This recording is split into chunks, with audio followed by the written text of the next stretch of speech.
الذين آمنوا وعملوا الصالحات وتواصوا بالحق وتواصوا بالصبر.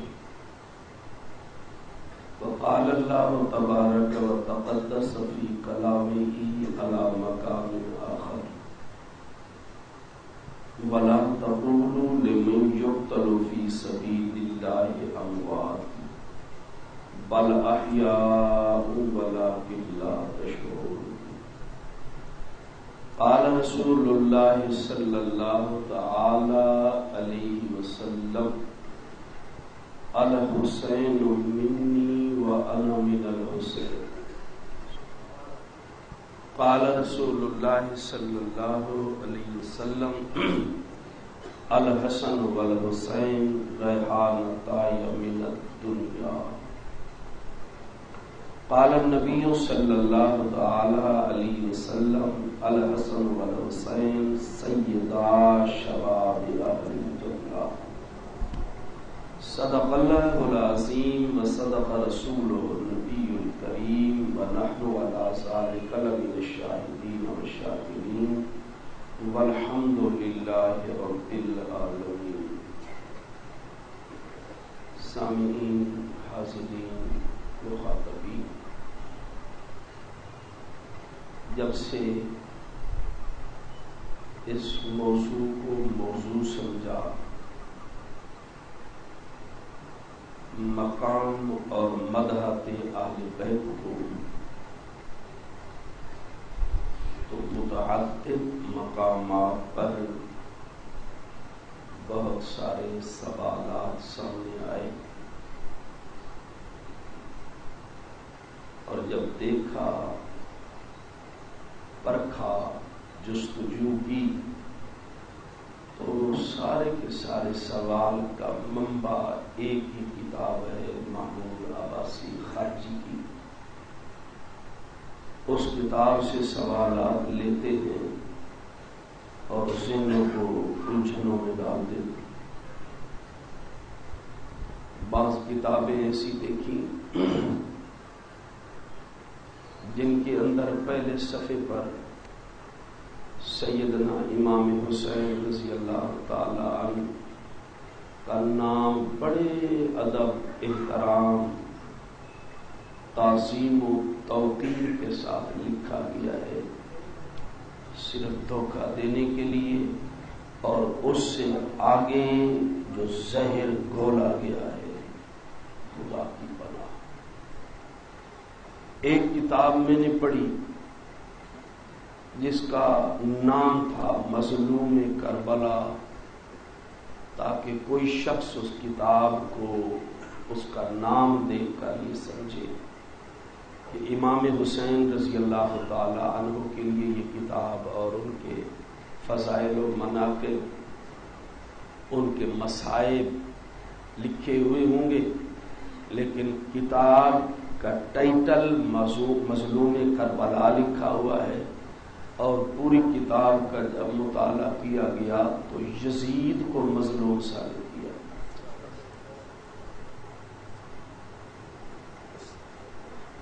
اور آگے چل کر میں بتاتا ہوں، اس شخص نے اس کتاب کے صفحہ 100 پر لکھا ہے کہ امام حسین سے تو ضیاء الحق ہی اچھا تھا۔ معاملہ بئی یا رسی، معاملہ اب یہاں تک پہنچ چکا ہے کہ اپنے سٹیج پر ہم ان بزرگوں، ان شخصیات کا نام لینا گوارا نہیں کرتے بھی ہیں۔ تو میں نے رات بھی گزارش کی تھی کہ مجمع ہمیں اس طرح دیکھتا ہے جس طرح ہمارے مولوی صاحب بھول گئے ہیں یہ لوگ تو کسی اور کے ہیں، ہمارا ان کے ساتھ کوئی تعلق نہیں ہے، تو یہ بار بار حسن اور حسین یہ نام کیوں لیا جا رہا ہے۔ میں نے رات بھی گزارش کی تھی کہ یہ سارے ہمارے بزرگ ہیں، ہمارے اکابر ہیں، ہم نے عقائد انہی سے لیے ہیں، ضابطے قانون انہی سے لیے ہیں۔ ایک اور کتاب میں نے پڑھی، اس کے اندر بھی ابتدا کے اندر امام حسین رضی اللہ تعالی عنہ کی مدح کے اندر چند الفاظ تھے، آگے جوں کتاب میں پڑھتا گیا تو یہی سمجھ آتی گئی کہ واقعہ کربلا ہوا ہی نہیں ہے، اور اگر ہوا ہے تو تاریخ نے غلط ملت اس کو نقل کر دیا ہے، کوئی پتہ نہیں ہے یہ حقیقت ہے یا اس کے خلاف ہے، یعنی کتاب پوری کے اندر ذہن یہ دیا گیا۔ ایک اور کتاب میں نے پڑھی، اس کے اندر لکھا ہوا تھا کہ حسین کے قاتل کہاں گئے، حسین کے قاتل جس صاحب نے بیان کیا ہے اس نے اس طرح بغل میں چھپایا ہے یا کسی غار میں قاتلین حسین کو دفن کر دیا ہے کہ پتہ ہی نہیں چلا کہ کہاں سے آئے تھے اور کہاں چلے گئے۔ تو میں نے عرض کیا دیکھو اس نے کیا کیا ہے، یہ صرف یزید کو بچانے کے لیے قاتلوں کو چھپا رہا ہے کہ اگر قاتلوں کو واضح کروں تو یزید مجرم نہ کہیں ثابت ہو جائے، یزید کی پردہ پوشی کے لیے۔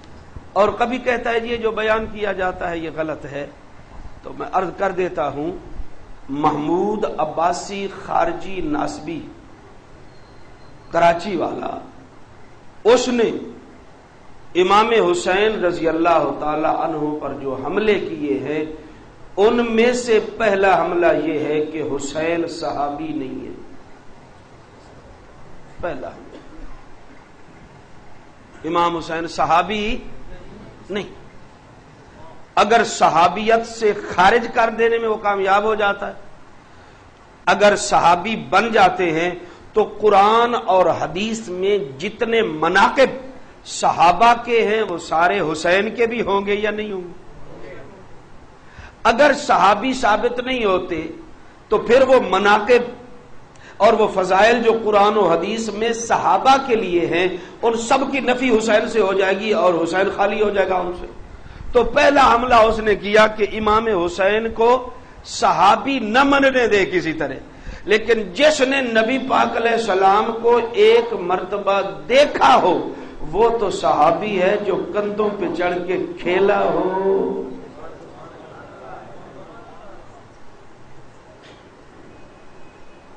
امام حسین رضی اللہ تعالی عنہ کو نبی پاک علیہ السلام کی رویت بھی ثابت ہے اور آپ سے روایت بھی ثابت ہے۔ رویت آپ کو دیکھنا یہ تو ساری دنیا مانتی، رویت ثابت ہے آپ کو دیکھنا، اور بچوں کے ساتھ پیار اور محبت شفقت کے جتنے واقعات نبی پاک علیہ السلام کے حسن و حسین کے ساتھ ملتے ہیں کسی اور کے ساتھ نہیں ملتے۔ جو بھی مثال ہوتی ہے حسن اور حسین کی پیش کی جاتی ہے۔ ان بچوں نے جو تربیت حاصل کی ہے تو پہلی تربیت گاہ ان کے لیے نبی پاک علیہ السلام کی گودی ہے۔ آنکھ کھولی امام حسین نے، آنکھ کھولی امام حسن نے، آنکھ کھولی۔ ابن حجر رحمۃ اللہ علیہ نے لکھا ہے کہ امام حسن اور حسین دونوں کے مناقب تقریباً آپس میں ملتے جلتے، کچھ فرق ہے ورنہ ملتے جلتے ہیں۔ جو ہی آنکھ کھولی نبی پاک علیہ السلام کی زیارت ہوئی، گھٹی میرے آقا نے ڈالی، تربیت میرے آقا نے کی، کھلایا نبی پاک صلی اللہ علیہ وسلم نے، اور تین ہی جھولیاں ان کے لیے تھیں، یا نبی پاک کی جھولی ہے یا علی کی جھولی ہے یا فاطمہ زہرا کی، تو تینوں گودیاں اور تینوں جھولیاں پاک ہیں۔ جہاں جناب حسن اور جناب حسین نے تربیت پائی ہے، تو میں عرض کر رہا ہوں رویت بھی ثابت ہے اور روایت بھی ثابت ہے۔ ابن ماجہ کے اندر، ہماری سیاستہ میں داخل کتاب ابن ماجہ، جس کے اندر حدیث موجود ہے، امام حسین رضی اللہ تعالی عنہ فرماتے ہیں میں نے نبی پاک صلی اللہ علیہ وسلم سے سنا جب کسی شخص پر مصیبت آئے اور مصیبت آنے کے بعد وہ ٹل جائے اور کبھی وہ گزری ہوئی مصیبت یاد آئے اور گزری ہوئی مصیبت یاد آنے پر یہ شخص پڑھ لے انا للہ و انا الیہ راجعون، تو فرمایا اتنے جملے پڑھنے سے جتنی اس وقت مصیبت برداشت کرنے کا ثواب ملا تھا اتنا ہی اب دوبارہ ثواب ملے گا۔ یہ آقا علیہ الصلوۃ والسلام کا فرمان کسی واسطے سے نہیں، جناب حسین فرماتے ہیں خود میں نے نانا جی سے سنا ہے. بخاری شریف صفحہ نمبر 17 جلد 1 باب العلم. محمود ابن ربی امام بخاری رحمت اللہ علیہ اوپر باب باندھتے ہیں متا یسے ہو سماع الصغیر. متا یسے ہو سماع الصغیر، چھوٹے بچے کی سماع کب قابل قبول ہوتی ہے؟ اور نیچے محمود ابن ربی رضی اللہ تعالی عنہ کا عمل نقل کرتے. کیا حضرت محمود فرماتے خود کہ میں 5 سال کا تھا، نبی پاک علیہ السلام نے اپنے دہانے پاک میں منہ پانی ڈال کر میرے اوپر کلی کی تھی، مجھے اب تک یاد ہے. تو امام بخاری بتانا چاہتے ہیں کہ 5 سال بچے کی سماع قابل قبول ہے. اور جب نبی پاک علیہ السلام دنیا سے گئے امام حسین 7 سال کے تھے. 5 سال کے بچے کی سماع قابل، اہل علم سے بات کرنا چاہتے ہیں، سماع قابل قبول. امام بخاری کی کتاب اٹھا کر دیکھ لیں، اوپر باب دیکھ لیں، امام بخاری رحمۃ اللہ کا نظریہ دیکھ لیں. اور امام حسین رضی اللہ تعالی عنہ 5 سال کے نہیں تھے، زیادہ تھے. دوسری حدیث ابو داؤد کے اندر آ رہی، امام حسین رضی اللہ تعالیٰ عنہ فرماتے ہیں میں نے نبی پاک صلی اللہ علیہ وسلم سے سنا تھا، اپنے نانا جی سے سنا تھا، بے شک سائل بے شک گھوڑے پر سوار ہو کر آئے اور تمہارے سامنے ہاتھ پھیلا کے کچھ مانگے، بے شک وہ گھوڑے پر آئے. نانا جی نے فرمایا تھا پھر بھی کچھ نہ کچھ اس کو دے دیا کرو. یہ سخاوت والی بات سنی ہوئی تھی، اسی واسطے بڑھیا کو 1000 بکری دے دی تھی جس نے کھانا کھلایا. واقعہ سنا، جس بڑھیا نے حج کی واپسی پر کھانا کھلایا تھا، کٹیا کے اندر بیٹھی ہوئی تھی، جب مدینے کے اندر آئی مینگنیاں اور اپلے چن رہی تھی، لکڑیاں چن رہی تھی. امام حسین کی نظر پڑ گئی، دوڑ کر سامنے جا کر کھڑے ہوئے. اماں تو نے مجھے پہچانا ہی؟ بیٹا نہیں پہچانا. اچھا کچھ لوگ آئے تھے تیری جھونپڑی پر، تو نے ان کو کھانا کھلایا تھا، حج سے واپس آ رہے تھے، یہ واقعہ یاد ہے؟ وہ بڑھیا کہتی ہے مجھے یاد ہے، مجھے یہ یاد ہے. فرمایا وہ میں تھا، میرا نام حسین ہے، میں نبی کا نواسا ہوں. کیا ہو گیا تجھے؟ کس لیے یہاں لکڑیاں چور رہی؟ اس نے کہا قحط نے بہت ستایا ہے. امام حسین نے 1000 درہم اور 1000 بکری اس کو دے کر، پھر جناب حسن کے پاس لے گئے، 1000 درہم 1000 بکری انہوں نے بھی دے دی. پھر عبداللہ ابن جعفر کے پاس گئے، 1000 درہم اور 1000 بکری انہوں نے بھی دے دی. بڑھیا نے مدینے کے چوک کے اندر کھڑے ہو کر آواز لگائی اور اعلان کیا کہ مدینے کے اندر مجھ سے کوئی بڑا امیر ہے تو میرے سامنے آئے. لوگوں نے کہا تھوڑی دیر پہلے تو لکڑیاں چور رہی تھی، تجھے امیر کس نے کیا؟ اس نے کہا خاندان نبوت نے مجھے امیر کر دیا ہے. ایک جگہ میں نے یہ واقعہ بیان کیا تو یزیدی کو بڑی تکلیف ہوئی، کہنے لگا حسین کو اتنے پیسے کتوں آئے سن؟ میں کہ سونے حسین تینوں ڈاکہ تو نہیں ماریا. بس ان کی خوبی بھی خامی نظر آتی، ان کی معصومانہ حرکتیں بھی مجرمانہ نظر آتی ہیں. امام اعظم ابو حنیفہ رحمۃ اللہ علیہ کے متعلق آتا نا 40 سال عشاء کے وضو سے صبح کی نماز پڑھی. میں نے شور کوٹ کے اندر یہ واقعہ بیان کر دیا. ایک بندے نے پرچی لکھ دی، بیوی کے پاس کس وقت جاتے تھے؟ میں پرچی پڑھ کے کہ جڑا امام صاحب دا سہرا بیٹھا کھڑا ہو جاوی تھی. مجمع میں امام صاحب کا سسر ہے تو وہ کھڑا ہو جائے، اگر امام صاحب کی بیوی کہیں اوپر میری بات سن رہی ہے تو وہ مفعول پر میرے ساتھ بات. یہ سوال کرنے کا حق کہ بیوی کے حقوق کس وقت ادا کرتے تھے، یا امام صاحب کے سسر کو تھا یا امام صاحب کی بیوی کو تھا؟ میں نے کہا رک کے لکھنے والے تو امام صاحب کی بیوی ہے یا امام صاحب کا سسر ہے؟ اگر ہے تو میرے سامنے آ. امام اعظم ابو حنیفہ کو قرآن آتا تھا، تجھے قرآن نہیں آتا. سورت نور میں بیوی کے پاس جانے کے قرآن نے 3 وقت بیان، من قبل صلاۃ الفجر، من بعد صلاۃ العشاء، وحین تضعون ثیابکم، ایت کے لفظ آگے پیچھے جان بوجھ، وحین تضعون ثیابکم، صبح کی نماز سے پہلے یہ بھی بیوی کے پاس جانے کا وقت. اور عشاء کی نماز کے بعد یہ بھی بیوی کے پاس جانے کے بعد میں نے کہا ان دونوں اوقات میں تو میرا امام نماز پڑھتا تھا، وہی نہ تضعون ثیابکم من الظہیرہ، دوپہر کہاں جاتے تھے بتاؤ؟ میرے امام کو قرآن آتا تھا، تجھے قرآن نہیں آتا؟ تو امام صاحب کی خوبی بھی خامی نظر آ رہی کہ ساری رات وہ نماز کیوں پڑھتے تھے؟ تو امام حسین رضی اللہ تعالیٰ عنہ نے سخاوت کی، کہتا ہے اتنے پیسے کہاں سے لیے تھے؟ بیت المال سے امام حسن اور امام حسین کو گزشتہ رات میں بیان کر چکا ہوں، اہل بدر کے برابر وظیفہ ملتا تھا،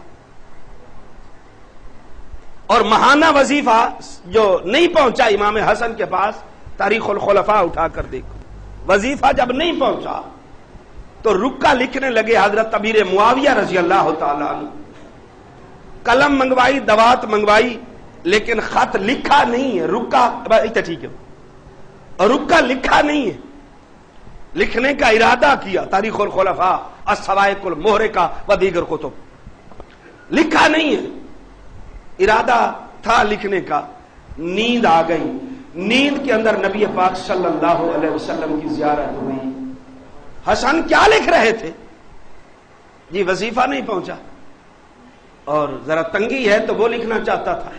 نبی کریم علیہ السلام نے فرمایا نہیں لکھنا، نہیں لکھنا، اور یہ دعا پڑھا کر، اللہم اقذف فی قلبی رجا کا وقتا رجائی امن سوا کا حتی لا ارجو احدا غیرہ کا، یا اللہ اپنی امیدیں میرے دل میں ڈال دے اور باقی کائنات کی امیدیں میرے دل سے نکال دے، حتی لا ارجو احدا غیرہ کا، تیرے علاوہ میں کسی پر امید اور بھروسہ نہ رکھوں، مجھے اس قابل بنا دے۔ امام حسن اور امام حسین وہ شخصیات ہیں، حضور دنیا سے چلے گئے پھر بھی یہ حضور کی تربیت میں رہے، اللہ کے نبی دنیا سے چلے گئے پھر بھی یہ آپ کی تربیت میں رہے۔ میں عرض کر رہا ہوں اتنے پیسے سے تھے تو امام صاحب فضول خرچی نہیں کرتے تھے، اسی طرح فقراء کے اندر تقسیم کیا، اسی طرح بانٹ دیا کرتے تھے۔ امام حسین گھوڑے پر آ رہے ہیں، اور سنیاں دی کتاباں دے حوالے پیش کر رہے ہیں، بھائی یہ نوے بات ہے تجھے ساری شیعہ دی پڑھ چھڑیاں سو کتاب، اہل سنت کی کتب سے حوالے دے رہا ہوں۔ امام حسین گھوڑے پر آ رہے ہیں، نبی کا شہزادہ ہے، جنت کا سردار ہے، آ رہا ہے، آگے خانہ بدوش لوگ بیٹھے ہوئے، آواز دے کے کہتے ہیں نبی کے بیٹے، کائنات کے سردار، ہمارے ساتھ کھانا پسند کرو گے؟ امام صاحب نے رضی اللہ عنہ نے چھال لگائی، نیچے آ گئے، وہ نیچے بیٹھے ہوئے تھے، دسترخوان پر ان کے ساتھ امام حسین نے بیٹھ کر کھانا فرمایا، اور آگے فرمایا ان اللہ لا یحب المستکبرین، اللہ پاک تکبر کرنے والوں کو پسند نہیں کرتا۔ یہ امام حسین نے وہاں ایک پڑھی، اللہ، جب کھانا کھا لیا تو دوبارہ ان کے پاس گئے اور ان سے کہا، فرمایا کہ آؤ میں نے تمہاری دعوت قبول کی، اب میری دعوت قبول کرو۔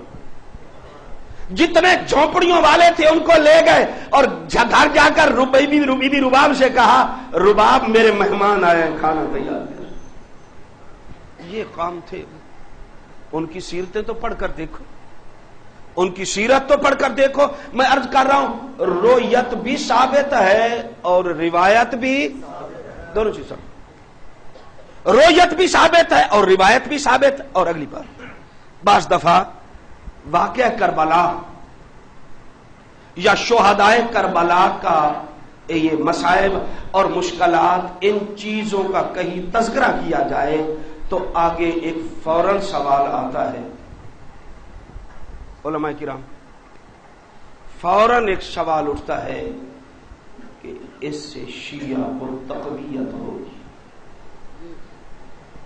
آپ کے ذہن میں بھی ہوگا، اس سے شیعہ کو تقویت ہوگی، شیعہ تگڑا ہو جائے گا اس سے، کہ جو ہم کہتے تھے وہی تم، دوسرا شیعہ سے مشابہت ہوگی، شیعہ کو تقویت بھی ہوگی اور شیعہ سے مشابہت بھی ہوگی۔ توجہ کرنا ذرا، نبی پاک صلی اللہ علیہ وسلم پر جو کتاب اتری قرآن عزیز، اس کے اندر حضرت عیسیٰ علیہ السلام کے مناقب اور فضائل ہیں کہ نہیں؟ ان کی والدہ کو یوں حمل ہوا اور وہ یوں گئی